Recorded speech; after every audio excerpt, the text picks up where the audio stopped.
ওমরে ফারুক রাদিয়াল্লাহু তাআলা আনহু, উনি ছিলেন ন্যায়পরায়ণ শাসক। রাত্রিবেলা প্রজাদের কি হাল হাকিকত, কি অবস্থা, ঘুরে ঘুরে প্যাট্রোলিং করতেন পুলিশের মতো। তো সারা রাত প্যাট্রোলিং করে সারা রাত তিনি ঘুরেছেন কার কি অবস্থা দেখে। শেষ রাতে তিনি ফিরে আসতেছেন। তিনি থাকতেন, সাই বুখারীতে এসেছে, কানা ইয়াসকুনু ফি আওয়ালিল মদিনা, মদিনার উঁচু এলাকায় থাকতেন। তো ফিরে আসার সময় উনি একটা প্রাচীর বেষ্টিত ঘরের পাশে দুইজন নারীর কথোপকথন শুনতে পেলেন, একজন বৃদ্ধা, একজন যুবতী।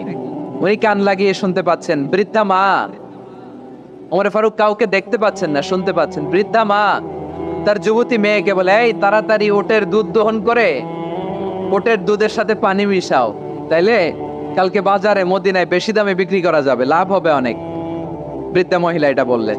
যুবতী মেয়ে উত্তরে বলে, মা আপনি জানেন না আমিরুল মুমিনিন খলিফাতুল মুসলিমিন ওমরে ফারুক দুধে পানি মিশানোকে দণ্ডনীয় অপরাধ বলে ঘোষণা দিয়েছে, জানেন না?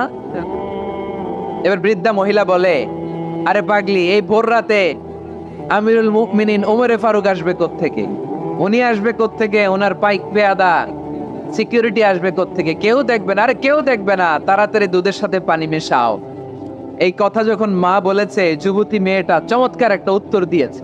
তিনি বলেছিলেন, ইয়া উম্মি, ও আমার মা, লাউলা রাআ উমর লা রাআ রব্বু উমর।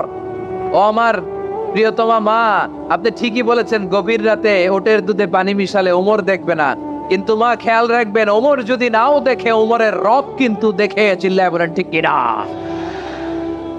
দিস ইজ কল্ড তাকওয়া। লাউলা রাআ উমরু লা রাআ রব্বু উমর। ওমর দেখে না, কিন্তু ওমরের রব দেখে। চিল্লায় বলেন ঠিক কিনা?